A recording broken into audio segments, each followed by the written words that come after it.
प्रिय स्टूडेंट, मेरे चैनल पर आप सभी का स्वागत है। मैं प्रभु सर आप सभी की सेवा में उपस्थित हो गया हूं। आज के क्लास में मैं करवाने जा रहा हूं चैप्टर नंबर 6 का पूरा यानी एक्सप्लेनेशन करवा दूंगा ताकि आपको किसी प्रकार की दिक्कत न हो। ये क्लास कई दिनों से चल रही है, यानी कई क्लास इसमें हो चुकी है, एक दो क्लास तो बहुत ही हो चुकी जो कि महत्वपूर्ण है आपके लिए। यदि अभी तक नहीं देखे इन चैप्टर का यदि पिछला वाला क्लास, तो आप जा करके देख सकते हो। प्लेलिस्ट में मिल जाएगा, आपको ढूंढने में कोई भी इसी चैनल पे जाइए, प्लेलिस्ट खोलिएगा, मेरा प्लेलिस्ट में आपको मिल जाएगा। बायोलॉजी का प्लेलिस्ट में जाइएगा, उसके बाद स्क्रॉल करिएगा, आपके सामने सारा वीडियो खुल जाएगा।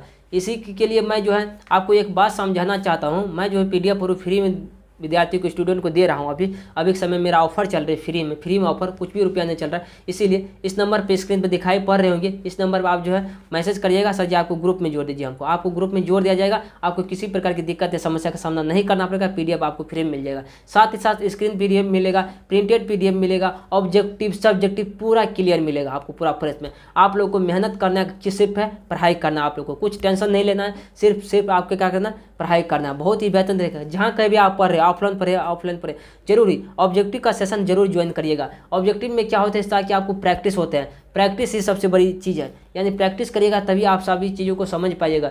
यानी कि पढ़ लिया आप भूल गए तो फिर दिक्कत हो जाएगा आपको। क्या होगा, दिक्कत होगा आगे चल के, बहुत ही दिक्कत होगा और दिक्कत का समस्या का सामना ही करना पड़ेगा। तो आपके समक्ष हम उपस्थित हो गए इस चैप्टर को लेकर के। आज देखिए इस क्लास में कहाँ तक है इसके बारे में हम समझा चुके, ये सब चीज़ें बहुत ही बेहतरीन तरीका से आपको समझा चुके थे। लैंगिक और लैंगिक विखंडन द्विविखंडन के बारे में समझा चुके थे, इसी में बता दिए थे। और ये बताए थे, हम लास्ट में बताए थे, क्लास के लास्ट में, जो इससे पिछले क्लास में हम बताए थे आप लोग को, यहाँ पे बताए थे कि यहाँ से VVI क्वेश्चन, ये VVI है इनिशिएशन क्या होते हैं। इसीलिए हमने यहाँ पे क्लास को एंड किए थे और स्टार्ट किए थे। एक बेहतरीन बोले थे कि कल की क्लास में स्टार्ट करेंगे यहाँ से। तो चलिए यहीं से सबसे पहले हम निषेचन को देखेंगे। निषेचन किस प्रकार से होते हैं, ये किसने कौन से जीवों में होते हैं, क्या इसमें एक जीव भाग लेते हैं, क्या दो जीव भाग लेते हैं। अभी सभी चीज़ों को, इस बार को एक बेहतरीन तरीका से देखने का हम प्रयास करेंगे और आपको समझाने का प्रयास करेंगे। बहुत ही हम आशा करते हैं, उम्मीद करते हैं कि आप हमारे बातों को एक बेहतरीन तरीका से समझ पा रहे होंगे।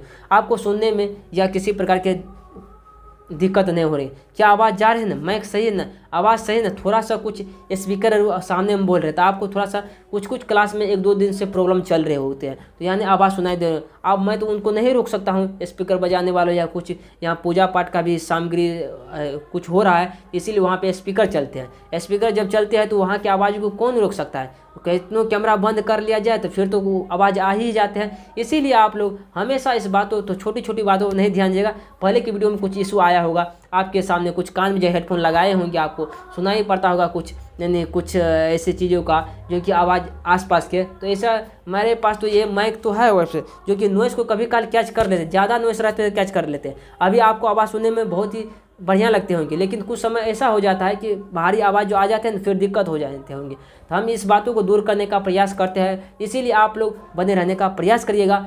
और चलिए इस यहाँ से क्लास को स्टार्ट करते हैं। देखिए निषेचन क्या चीज़ है, निषेचन के बारे में हम जानकारी देंगे आपको। यह कितने चरण में संपन्न होता है। देखिए नर एवं मादा युग्मक के संलयन मिलन को क्या कहते हैं, निषेचन कहते हैं। यानी नर और मादा, देखिए नर और मादा मिल गया तो क्या होगा, यानी इसी को निषेचन कहते हैं, यानी गर्भ धारण। इसे कहिए कि गर्भ धारण हो गया।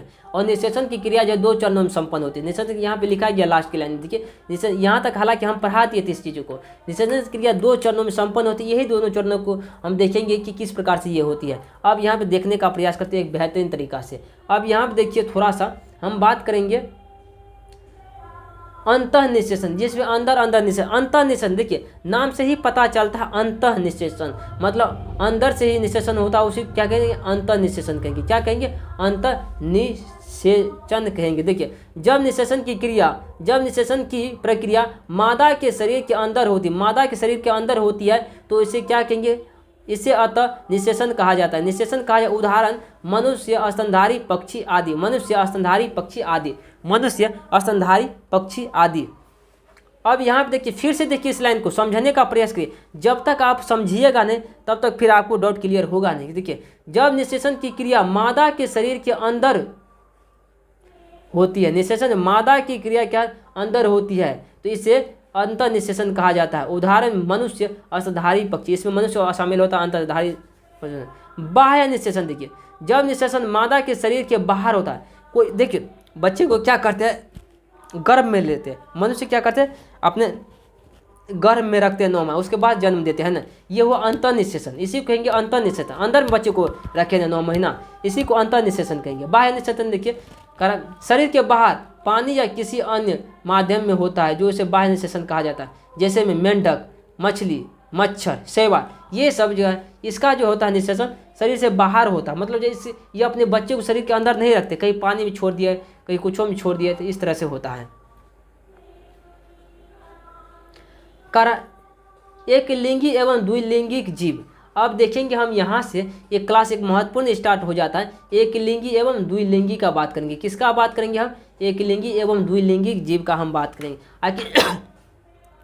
आखिर एक लिंगी और द्विलिंगी क्या होते हैं? एक लिंगी और द्विलिंगी क्या होते हैं, इनको हम बेहतरीन तरीका से आपको समझाने का प्रयास करेंगे। आखिर एक लिंगी और द्विलिंगी होता है तो किस तरीका से होता है, कैसे होता है, थोड़ा सा बेहतरीन तरीका से हम समझाने का आपको प्रयास करेंगे। अब यहाँ पे देखिए एक लिंगी द्विलिंगी में, अब देखिए एक लिंगी क्या है चीज़ है, एक लिंगी क्या चीज़ है, जीव। एक लिंगी जीव को देखिए, कर वे जीव जिसमें नर एवं मादा स्पष्ट रूप से अलग अलग होते हैं एक लिंगी जीव कहलाते हैं। मादा और अलग अलग होते हैं उसे एक लिंगी, अर्थात ऐसी जीव जिसमें केवल एक प्रकार का जनन अंग पाया जाता है। उदाहरण मनुष्य में एक प्रकार के, बंदर में, कुत्ता में, पपीता में नर युग्मक शुक्राणु उत्पन्न हो तो वह नर कहलाएगा। मादा युग्मक अंडाणु यानी उत्पन्न हो तो उसे मादा कहलाएगी। यानी देखिए इसमें एक ही प्रकार के अंग पाए जाते हैं, अलग अलग प्रकार के अंग नहीं पाए जाते हैं। जनन के लिए एक ही प्रकार के अंग पाए जाते हैं, इसे हम क्या कहेंगे? एक लिंगी कहेंगे। अब थोड़ा सा देखिए द्विलिंगी का हम बात कर लेते हैं आपसे। आखिर द्विलिंगी किसे कहेंगे? वह लिंगी जीव। देखिए द्विलिंगी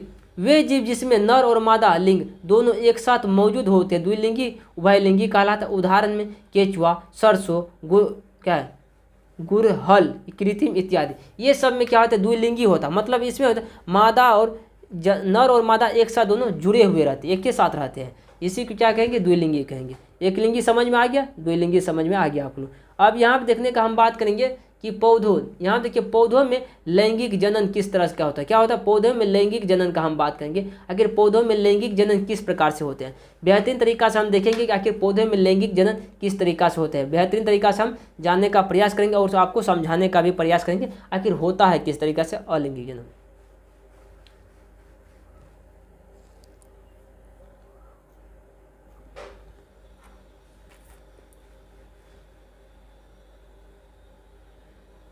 यहाँ देखने का प्रयास कर वह पौधा जिसमें, यहाँ देखिए पुष्पी क्या है? पुष्पी पादप, क्या है? पुष्पी पादप का हम बात करेंगे। किसका बात करेंगे? तो पुष्पी पादप का बात करेंगे। यहाँ देखिए वह पौधा जिसमें फूल, जिसमें क्या होता है? फूल विकसित होते हैं उसे क्या पुष्पी पादप कहते हैं, उसे क्या कहते हैं? पुष्पी पादप कहते हैं। पुष्प की संरचना, अब पुष्प की संरचना की यहाँ बात करेंगे हम